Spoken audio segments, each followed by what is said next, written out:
Hello everyone, कैसे हैं आप लोग बच्चों। आज हम लोग इस वीडियो में दो टॉपिक के ऊपर बात करने वाले हैं। पहला टॉपिक होगा graphical solution of linear equation of two variable. और जब हम इस चीज को अच्छे ढंग से समझ लेंगे तो फिर हमारे आगे दूसरा टॉपिक ये होगा graphical solution of system of linear equation of two variable. इसमें और इसमें बस इसी वर्ड का डिफरेंस है, इसमें ये वर्ड ऐड हुआ है। Linear inequation of two variable से हमारा तात्पर्य है कि कोई भी दो वेरिएबल वाला एक लीनियर इक्वेशन दिया होगा, जैसे कि 2x plus 3y is less than 12। ठीक है, कोई भी एक दो वेरिएबल वाला लीनियर इक्वेशन दिया होगा जिसे हम लोग ग्राफिकली सॉल्व करेंगे। सॉल्विंग मेथड क्या होगा, कैसे हम आंसर तक पहुंचेंगे, सीखेंगे हम बाद में। ठीक है, पहले मैं दोनों का परिचय करा दूं। यहाँ पे क्या होगा, दो या दो से ज्यादा दो वेरिएबल वाला लीनियर इक्वेशन दिया होगा, मतलब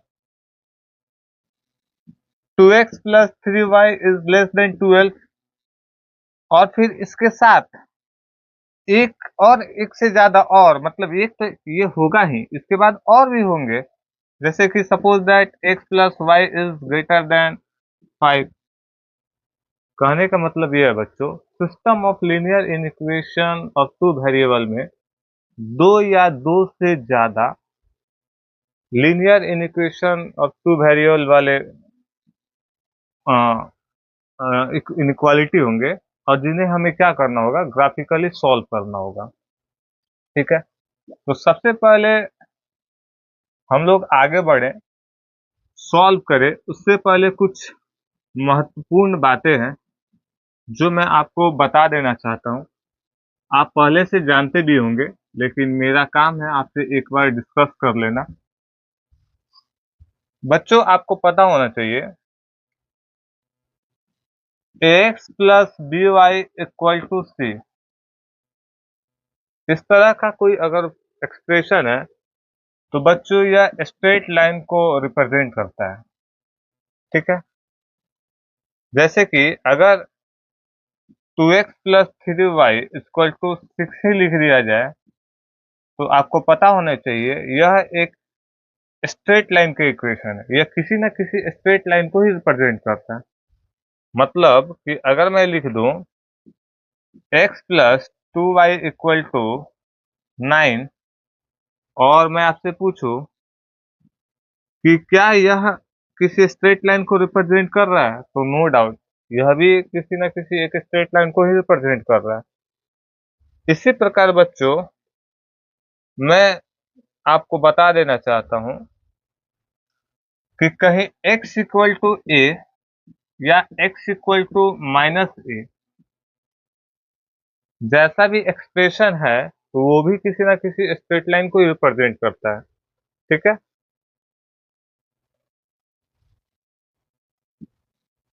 जैसे कि x equal to suppose that 5 है, तो आपको पता होना चाहिए बच्चों कि ऐसे केस में स्ट्रेट लाइन कैसा होगा, y एक्सिस के पैरेलल होगा, और y एक्सिस से 5 यूनिट डिस्टेंस पे होगा।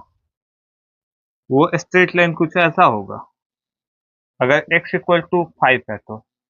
यदि x इक्वल टू माइनस 5 है तो ऐसी स्थिति में स्ट्रेट लाइन क्या होगा, y एक्सिस के पैरेलल होगा, बट y एक्सिस के लेफ्ट साइड होगा, इधर। ठीक है, और होगा तो 5 यूनिट डिस्टेंस पे ही, लेकिन ये y एक्सिस है ना, इसके लेफ्ट साइड होगा, और वो कुछ ऐसा होगा। ये बात आपको क्लियर होना चाहिए। अगर प्लस 5 है तो y एक्सिस के राइट साइड, अगर माइनस 5 है तो y एक्सिस के लेफ्ट साइड। दोनों केसेस में 5 यूनिट डिस्टेंस है, मतलब यहाँ का कोऑर्डिनेट बच्चों 50, और यहाँ का कोऑर्डिनेट बच्चों -50। अब आप समझ गए होंगे कि अगर x इक्वल टू 7 भी है तो यह एक स्ट्रेट लाइन है जो y एक्सिस के पैरेलल है, और y एक्सिस के राइट साइड 7 यूनिट डिस्टेंस है। अगर x इक्वल टू -3 है तब भी आप बच्चों समझ रहे हैं कि यह भी एक स्ट्रेट लाइन है जो वाई एक्सिस के पैरेलल, वाई एक्सिस के लेफ्ट साइड 3 यूनिट डिस्टेंस पे है। ठीक है। उसी प्रकार बच्चों आपको पता होना चाहिए y इक्वल टू ए या y इक्वल टू माइनस ए, यह भी एक स्ट्रेट लाइन का ही इक्वेशन होता है। ठीक है। यह भी एक स्ट्रेट लाइन को ही रिप्रेजेंट कर रहा होता है। ये कैसा होता है, अगर y इक्वल टू ए है तो वो x एक्सिस के पैरेलल लाइन होगा और x एक्सिस के ऊपर होगा। अगर प्लस ए है तो मतलब पॉजिटिव है तो कुछ ऐसा होगा, और यहाँ से यहाँ तक का डिस्टेंस बच्चों ए होगा। और यहाँ के कोऑर्डिनेट की बात करें बच्चों तो होगा 0 और ये क्या है, y इक्वल टू ए वाला स्ट्रेट लाइन है। अगर y इक्वल टू माइनस ए हुआ तो ऐसी स्थिति में स्ट्रेट लाइन कैसे होगा, तो x एक्सिस के पैरेलल होगा लेकिन x एक्सिस के नीचे ए डिस्टेंस पे होगा। मतलब यहाँ से यहाँ तक का जो डिस्टेंस है वही डिस्टेंस इधर भी होगा, बट वो x एक्सिस के नीचे होगा। और यहाँ का कोऑर्डिनेट बच्चों आप समझ गए होंगे कि 0 और माइनस से, ये क्या है, y इक्वल टू माइनस ए का स्ट्रेट लाइन है। और ऐसी स्थिति में लाइन ऐसे ऐसे ऐसे कैसे भी हो सकता है, क्लियर नहीं है कैसे होगा, लेकिन ऐसे कुछ भी हो सकता है। ये कुछ विशेष स्थितियां हैं। ठीक है बच्चों, अगर मैं आपसे पूछूं y इक्वल टू एक्स वाले स्थिति में स्ट्रेट लाइन कैसे होगा, तो आपको पता होना चाहिए y इक्वल टू एक्स वाले स्थिति में स्ट्रेट लाइन कुछ ऐसा होता है। ये अच्छा से नहीं दिखाई दे रहा है यहाँ पे, एक मिनट एक मिनट। ओहो, पहले मैं स्ट्रेट लाइन ही बना देता हूँ फिर एक्सिस बना रहा हूँ।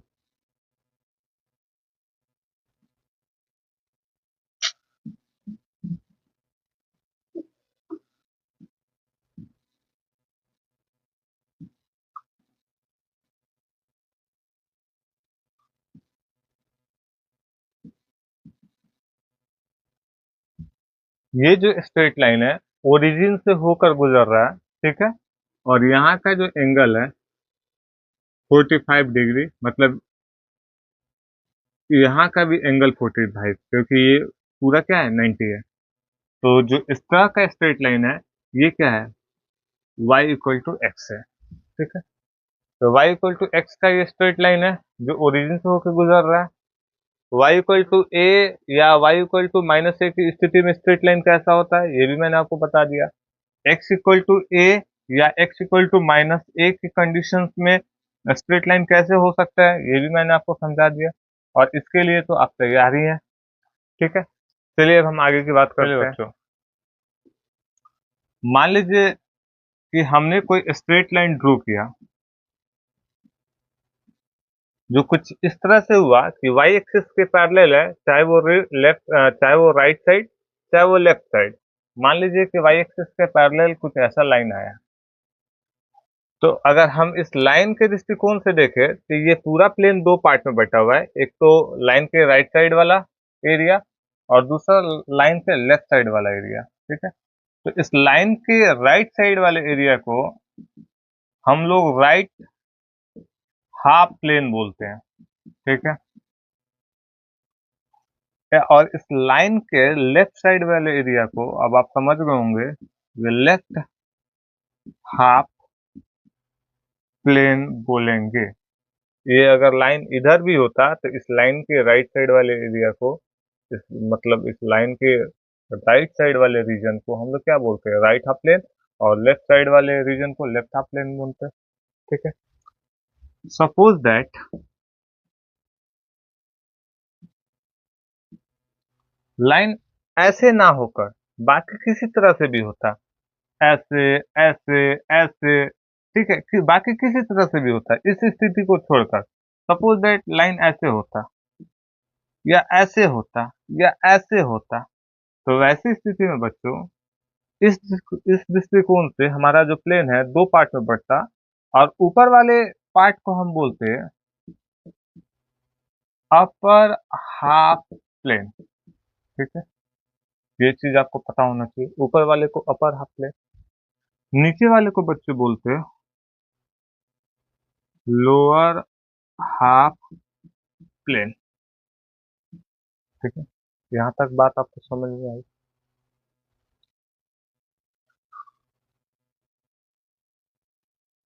बच्चों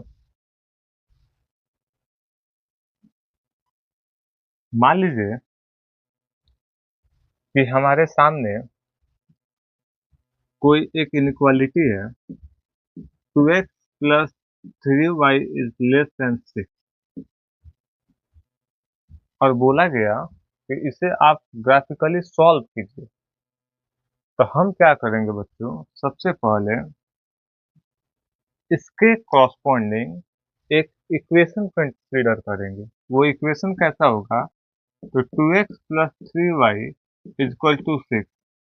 बस ये इनइक्वालिटी के साइन को हटाकर इक्वल टू का साइन लगाना है। ठीक है, अब हम इस इक्वेशन की सहायता से स्ट्रेट लाइन ड्रॉ करेंगे। तो उसके लिए हम क्या करेंगे बच्चों, सबसे पहले दो कोऑर्डिनेट फाइंड आउट करेंगे।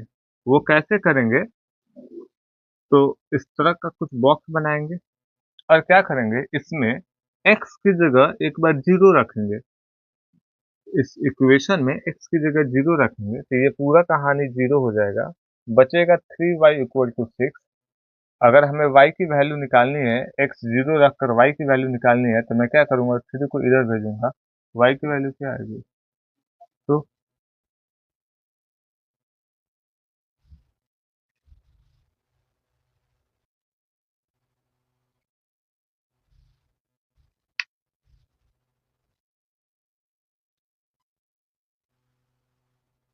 हमने क्या किया, x की वैल्यू जीरो पुट करके y की वैल्यू निकाल ली, क्या, 2। इसके बाद हम क्या करेंगे, y की जगह जीरो पुट करेंगे। y की जगह जीरो पुट करेंगे तो ये पूरा टर्म जीरो हो जाएगा, और फिर x के वैल्यू के लिए हम 2 को इधर भेजेंगे तो x की वैल्यू क्या आएगी। बच्चों ये हमारे पास दो कोऑर्डिनेट हो गए, एक तो 0 2 और दूसरा 3 0। ये दो कोऑर्डिनेट हो गए। अब इस दोनों कोऑर्डिनेट की सहायता से हम स्ट्रेट लाइन ड्रॉ करेंगे। स्ट्रेट लाइन ड्रॉ करने के लिए सबसे पहले हम एक्स वाई प्लेन बनाएंगे। अरे क्या हो गया यार, हाथ को सीधा लाइन ही नहीं खींचा पा रहा है। चलिए, 1 2 3 4। ठीक है, ये x, ये y, ये y डैश, ये x डैश। ठीक है, फिर यहाँ पे सॉरी, 1 2 3 4। बच्चों आपको दिखाई दे रहा है ना, -1 -2 -3 -4, इधर -1 -2 -3 -4। चलिए, 0 2 पॉइंट को यहाँ पे पहले देखिए कहाँ पे आएगा, x0 y2, x0 y2 कहाँ पे बच्चों, यहाँ पे एक पॉइंट हो गया हमारे ये। 3 0 पॉइंट कहाँ पे लाई करेगा, तो x3 y0 यहाँ पे। ये सब काम आपको आता है। अब इन दोनों पॉइंट की सहायता से आप स्ट्रेट लाइन ड्रॉ करेंगे। इस स्ट्रेट लाइन को ड्रॉ करने से पहले हम एक बात का ध्यान रखना है कि यहाँ पे जो हमें इनइक्वालिटी दिया गया है क्वेश्चन में, उसमें स्ट्रिक्ट इनइक्वालिटी का साइन है या फ्लैट इनइक्वालिटी का साइन है। अगर स्ट्रिक्ट इनइक्वालिटी का साइन है तो जो हमारा लाइन होगा ना बच्चों, वो डॉटेड लाइन होगा। डॉटेड लाइन बोले तो बच्चों कुछ इस तरह का लाइन होगा। ठीक है, ये डॉटेड लाइन है। अगर ये स्ट्रिक्ट इनइक्वालिटी का साइन ना होकर फ्लैट इनइक्वालिटी होता है यहाँ पे, तो हम क्या करते हैं, पूरा सीधा लाइन जिस तरह से ये खींचे हुए हैं उसी प्रकार से यहाँ पे एक सीधा लाइन खींचते हैं। लेकिन स्ट्रिक्ट इनइक्वालिटी है तो डॉटेड लाइन। ठीक है, ध्यान रखना है, मतलब लेस देन है या इसके जगह पे ग्रेटर देन होता तब भी हम डॉटेड लाइन खींचते। अगर ग्रेटर देन और इक्वल टू या लेस देन और इक्वल टू होता तो सीधे सीधे हम लाइन खींच देते जैसे हम खींचते हैं। ठीक है, अब ये हो गया हमारे सामने लाइन। ये जो बच्चों लाइन है इस स्ट्रेट लाइन के लिए है। ठीक है, अब इतना काम करने के बाद अब हमें ये देखना होता है कि इस इनइक्वालिटी के लिए हमारा जो रीजन है इस लाइन द्वारा जो दो पार्ट में बट गया है, इस लाइन द्वारा जो हमारा रीजन है दो पार्ट में बट गया है। एक तो अपर हाफ प्लेन, दूसरा लोअर हाफ प्लेन, जो मैंने आपको समझाया है। इस लाइन द्वारा ये पूरा प्लेन दो पार्ट में बट चुका है, एक तो अपर हाफ प्लेन, दूसरा लोअर हाफ प्लेन। अब इन्हीं दोनों प्लेन में से कोई एक प्लेन या कोई एक रीजन, इन्हीं दोनों रीजन में से कोई एक रीजन इस दिए हुए linear equation of two variable का सॉल्यूशन होगा।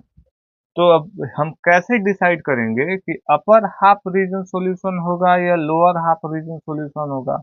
That means upper half plane solution होगा या लोअर हाफ प्लेन सॉल्यूशन होगा। इसके लिए बच्चों हम क्या करते हैं, या तो अपर हाफ प्लेन से कोई पॉइंट उठाकर इस इनक्वालिटी में रखते हैं और देखते हैं कि सेटिस्फाई कर रहा है या नहीं, या हम लोअर हाफ प्लेन से कोई पॉइंट उठाकर इस इनक्वालिटी में रखते हैं और देखते हैं कि उसको सेटिस्फाई कर रहा है कि नहीं। सर अब क्या बोल रहे हैं, इसका मतलब हमें नहीं समझ में आ रहा है। मतलब मैं बच्चों आपको ये कहना चाहता हूँ कि हम क्या करेंगे, इन दोनों में से किसी एक रीजन का एक पॉइंट उठाएंगे। सपोज दैट कि मैंने क्या किया, अपर हाफ प्लेन में से एक पॉइंट उठाया। अपर हाफ प्लेन में से अगर एक पॉइंट मैं उठाना चाहता हूँ तो 3 और 2 उठा लिया, एक पॉइंट हो गया अपर हाफ प्लेन से। अब इस 3 और 2 पॉइंट को दिए हुए इन इक्वेशन में रखूंगा। लिखूंगा क्या, पुट द पॉइंट, ध्यान दीजिएगा बच्चों, पुट द पॉइंट 3 2, हमने 3 2 पॉइंट चूज किया है अपर हाफ प्लेन से। ठीक है, 3 2 इन 1। इस 1 में 0.32 को पुट करने का मतलब है कि x की जगह 3 पुट करना और y की जगह 2 पुट करना। x की जगह अगर मैं 3 पुट करता हूं तो क्या होगा, इधर इधर 2 इंटू 3 होगा और प्लस y की जगह अगर 2 मैं पुट करता हूं। एक चीज मेरे को बच्चों इसमें मिस्टेक ये दिखाई दे रहा है, यहाँ का कोऑर्डिनेट बच्चों 3 2 ना होकर 2 3 होगा। ठीक है, x कोऑर्डिनेट 2 और y कोऑर्डिनेट 3। तो यहाँ पे मैं बदल ले रहा हूँ। ठीक है, पॉइंट अपर हाफ प्लेन का ही है लेकिन कोऑर्डिनेट मैंने उल्टा लिख लिया था, 2 3 मैंने सुधार लिया है। तो हम x की जगह क्या पुट करेंगे, 2, और y की जगह 3। तो 3 इंटू 3 इज लेस देन 6। इसको जोड़िए, 2 दूना 4 और 3 3 9, कितना, 13 इज लेस देन 6। बताइए क्या यह एक्सप्रेशन ट्रू है? तो आपको बहुत अच्छे से समझ में आ रहा है कि यह एक्सप्रेशन रॉन्ग है। मतलब मैंने क्या किया, अपर हाफ प्लेन से एक पॉइंट उठाया और इसमें रखा जो कि इसको सेटिस्फाई नहीं कर रहा है। ठीक है, क्योंकि यहाँ पे फॉल्स निकल गया। अब सब ये अब इसको सेटिस्फाई नहीं कर रहा है।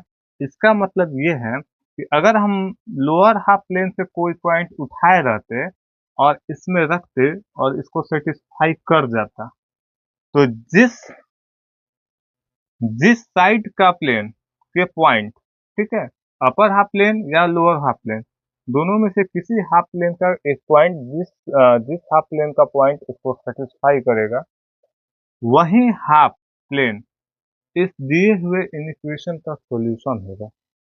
ये तो सेटिस्फाई नहीं किया तो ओबियस है कि नीचे वाला लोअर हाफ प्लेन का पॉइंट इसको सेटिस्फाई करेगा। सच में सर सेटिस्फाई करेगा? आप रख के देख लीजिए। लोअर हाफ प्लेन से पॉइंट उठा लीजिए 1 1, कोई भी आप पॉइंट उठा सकते थे, मैंने 1 1 उठाया। 1 रखिएगा तो 2 × 1 होगा या नहीं होगा? और फिर 3 × 1 इज लेस देन 6। ठीक है, क्या आएगा? 5 इज लेस देन 6। ये एक्सप्रेशन ट्रू। मैंने बोला अगर अपर हाफ प्लेन का पॉइंट इसको सेटिस्फाई नहीं किया तो लोअर हाफ प्लेन का पॉइंट निश्चित ही इस इक्वेशन को सेटिस्फाई करेगा। मतलब ये कि अगर अपर हाफ प्लेन का हम पॉइंट रखें और इस इक्वेशन को सेटिस्फाई नहीं किया तो निश्चित तौर पे लोअर हाफ प्लेन का पॉइंट सेटिस्फाई करेगा, और जिस हाफ प्लेन का पॉइंट सेटिस्फाई करेगा वही हाफ प्लेन उस दिए हुए इक्वेशन का सॉल्यूशन होगा। मतलब ये लोअर हाफ प्लेन का जो रीजन है ना, लोअर हाफ प्लेन का रीजन है ना, यही रीजन इस दिए हुए इक्वेशन का सॉल्यूशन है। बात आपको समझ आया? इसका मतलब क्या है? इसका मतलब ये है कि अगर आप लोअर हाफ प्लेन के रीजन के कोई भी पॉइंट उठाकर इस इक्वेशन में रखेंगे तो उसको सेटिस्फाई कर जाएगा। अच्छा, ये बात आपको समझ में आ गया? अब देखिएगा, मैं एक काम और करता बच्चों, इस चीज को और आसान बनाने के लिए मैं अपर हाफ प्लेन के पॉइंट और लोअर हाफ प्लेन के पॉइंट को नहीं ढूंढता, मैं ढूंढता ओरिजिन को। किसको ढूंढता? ओरिजिन को ढूंढता। ओरिजिन का कोऑर्डिनेट क्या होता है? ओरिजिन का कोऑर्डिनेट क्या होता है बच्चों? 0 0 होता है। तो मैं क्या करता कि दिए हुए इन इक्वेशन में मैं ओरिजिन को पुट करता। ठीक है, तो ओरिजिन का कोऑर्डिनेट मैं लिखता put the origin in 1। Origin को पुट करने का मतलब है ओरिजिन को कोऑर्डिनेट को पुट करना। तो क्या होता? 2 × 0 0 ही होता, फिर 3 × 0 0 ही होता, और 0 + 0 0 ही होता। तो 0 इज लेस देन 6। ये ट्रू है या फॉल्स है? ये ट्रू है। ओरिजिन किधर है? तो इस लाइन के नीचे है। तो इसका मतलब ये जब ट्रू निकल गया तो इस लाइन के नीचे वाला जो रीजन है ना, वही इस दिए हुए इक्वेशन का क्या होगा? सॉल्यूशन होगा। तो हम नीचे लिख देते हैं hence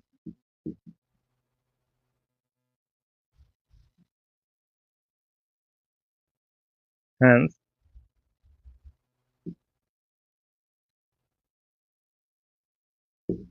the region of lower half plane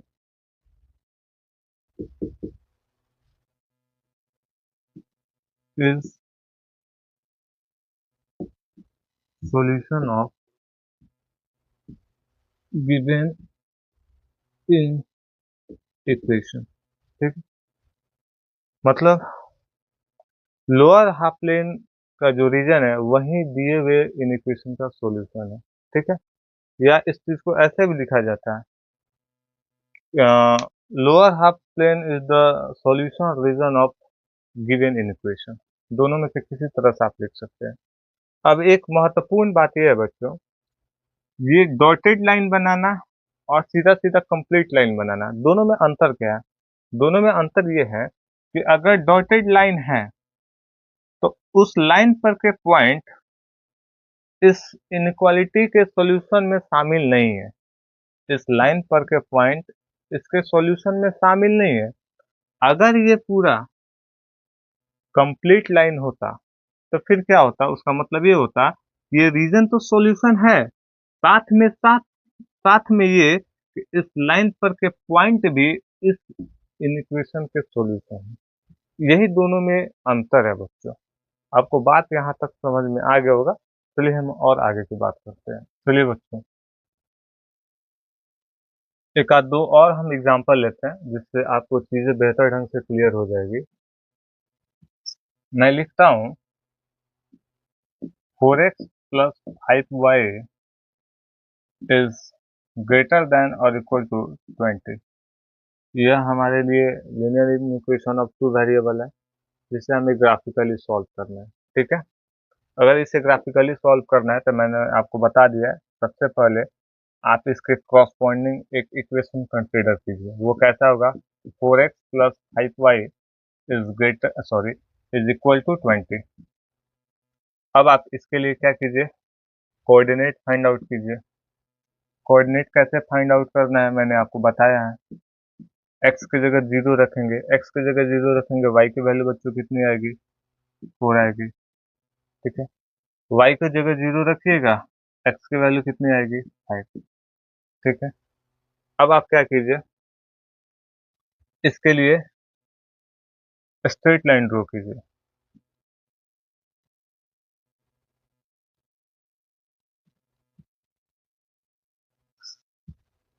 one two three four five, 1 2 3 4 5, 1 2 3 4 5, 1 2 3 4 5। यहाँ पे 1 2 3 4 5। ठीक है, बहुत ज़्यादा छोटा हो गया, शायद आपको दिखाई नहीं दे रहा हो, थोड़ा बड़ा लिख देता हूँ। 1 2 3 4 5। यहाँ पे 1 2 3 4 5। इधर -1 -2 -3 -4 -5। इधर -1 -2 -3 -4 -5। ये x और x है, ये y और y डैश।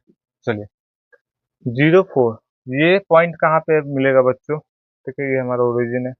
तो x0 y4 कहाँ पे? ये यहाँ पे। ठीक है, और फिर y0 x5, y0 x5 यहाँ पे। अब इन दोनों पॉइंट को आप मिलाइए।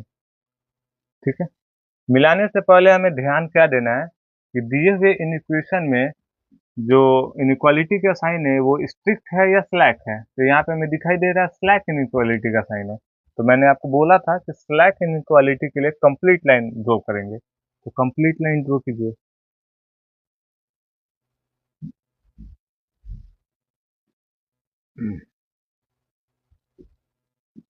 हो गया ये कंप्लीट लाइन। ठीक है, अब बच्चों हमने 4x plus 5y equal to 20 के लिए ये कंप्लीट लाइन ड्रॉ किया।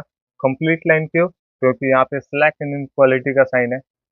अब ये लाइन क्या किया? पूरे रीजन को दो पार्ट में बांट दिया, एक तो अपर हाफ, दूसरा लोअर हाफ। मैंने बोला इन दोनों में से कोई, दोनों रीजन में से कोई एक सॉल्यूशन होगा दिए हुए इन इक्वेशन का। ठीक है, तो मैंने बोला या तो आप अपर हाफ प्लेन से कोई पॉइंट उठाइए, इसमें रखिए, देखिए ट्रू या फॉल्स है, या फिर आप लोअर हाफ प्लेन से कोई एक पॉइंट उठाइए, इसमें रखिए, देखिए ट्रू या फॉल्स है क्या है, फिर उसके अकॉर्डिंग आप डिसाइड कीजिएगा कि अपर हाफ प्लेन इसका सॉल्यूशन रीजन है कि लोअर हाफ प्लेन इसका सॉल्यूशन रीजन है। मैंने यहाँ तक बताया था। फिर मैंने आपको ये भी बताया था सबसे आसान होता है कि हम ओरिजिन उठा लेते हैं। ओरिजिन कहाँ है? लोअर हाफ प्लेन में है। ओरिजिन उठाने से आसानी क्या होता है कि बहुत जल्दी डाटा सॉल्व हो जाता है। जैसे हम इसमें ओरिजिन पुट करेंगे। ठीक है, लिख दिया put origin in one. One में ओरिजिन पुट करने का मतलब है ये जीरो, ये zero, zero is greater then और इक्वल टू 20। बताइए क्या यह ट्रू है या फॉल्स है? तो ये क्या है? फॉल्स है, विच इज फॉल्स। ठीक है, मतलब ये एक्सप्रेशन ट्रू है।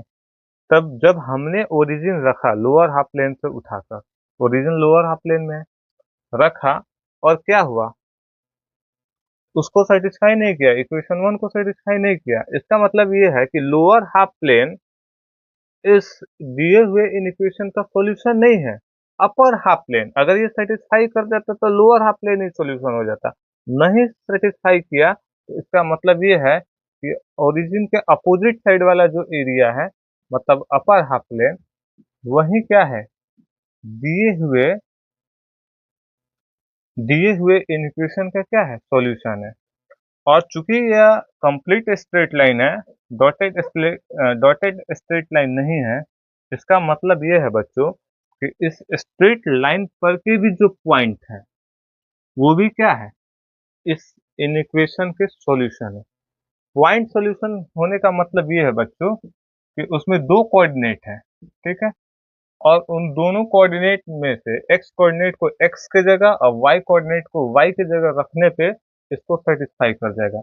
अब इस रीजन से, इस पूरे रीजन से किसी भी पॉइंट को उठाएंगे और उस पॉइंट के एक्स कोऑर्डिनेट को एक्स के जगह और वाई कोऑर्डिनेट को वाई के जगह रखेंगे तो ये इक्वेशन 1 सेटिस्फाई हो जाएगा। इसका मतलब ये है कि अपर हाफ प्लेन ही क्या है, दिए हुए इन इक्वेशन का सॉल्यूशन है। तो लिख देंगे बच्चों हम यहाँ पे, हेंस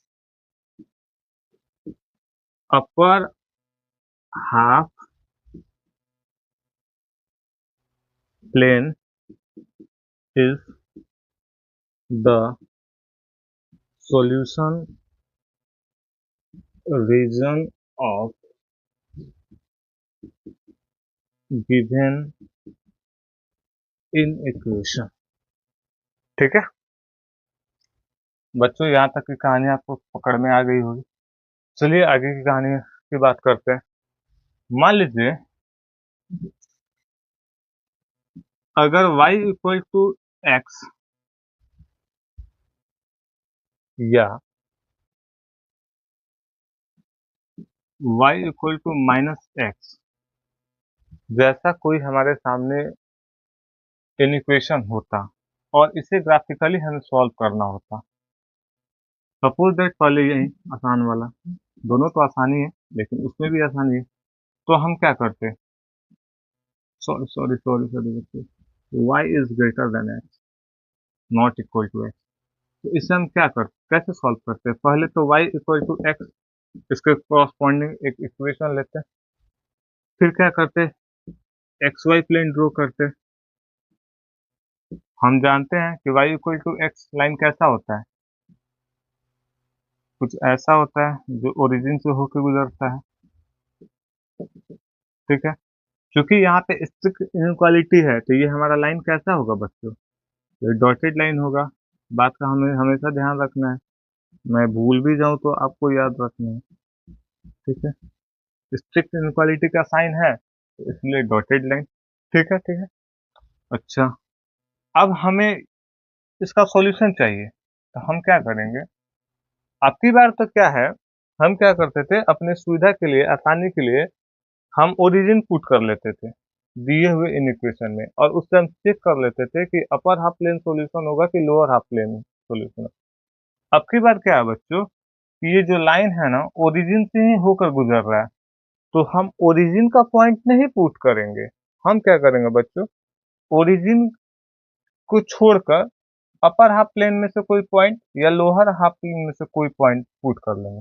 जैसे कि मेरा मन, मैंने क्या किया, अपर हाफ प्लेन में से एक पॉइंट उठा लिया, सपोज दैट ये पॉइंट, मान लीजिए ये पॉइंट है क्या, 0 2, मतलब एक्स 0 वाई कितना 2, हमने यहाँ पे एक पॉइंट 0 2 उठा लिया, तो हम क्या करेंगे, लिखेंगे पुट द पॉइंट 0 2 इन 1। जब 0 और 2 को 1 में पुट करेंगे तो देखिएगा क्या होगा बच्चों, एक्स के जगह क्या रखेंगे 0 और वाई की जगह क्या रखेंगे 2, एक्स की जगह 0 वाई की जगह 2 और बीच में क्या है ग्रेटर देन का साइन। क्या किया मैंने, पुट किया किसको, पॉइंट 0 2 जो कि मैंने अपर हाफ रीजन से उठाया था किसमें, इन 1 में। तो एक्सप्रेशन क्या आया, 2 इज ग्रेटर देन 0, ये क्या है, ये ट्रू है, which is true. Upper half plane का पॉइंट पुट करने पे रिजल्ट ट्रू निकला, इसका मतलब क्या है बच्चों कि अपर हाफ प्लेन का जो रीजन है ना वही इस दिए हुए इक्वेशन का सॉल्यूशन रीजन है। क्योंकि इसमें क्योंकि ये डॉटेड लाइन है, इसका मतलब ये है इस लाइन पर के पॉइंट इसके सॉल्यूशन में शामिल नहीं है। अगर सपोज दैट कि मैं अपर हाफ प्लेन का पॉइंट ना उठाकर लोअर हाफ प्लेन का कोई पॉइंट उठाया होता तो निश्चित तौर पे क्या करता, सेटिस्फाई नहीं करता, यहाँ पे फॉल्स निकल जाता एक्सप्रेशन। तो वैसी स्थिति में मैं नीचे वाला पॉइंट पुट करता और एक्सप्रेशन फॉल्स निकलता, तब भी वहाँ पे यही क्लियर हो जाता कि नहीं, ऊपर वाला मतलब अपर हाफ प्लेन ही क्या होगा, दिए हुए इक्वेशन का सॉल्यूशन होगा। ठीक है, यहाँ तक बात अगर बच्चों आपको समझ में आ गया है तो फिर समझिए कि आप सब कुछ समझ चुके हैं। अगर थोड़ी सी भी कोई कमी रह गई हो, अगर आपके समझने में कमी रह गई होगी, तो जब हम एक्सरसाइज करेंगे जो कि इस पे बेस्ड है, ठीक है, एक्सरसाइज 6.2, तो वहाँ पे सभी चीजें एकदम से क्लियर हो जाएंगी। ठीक है, चलिए हम अब आगे की बात करते हैं।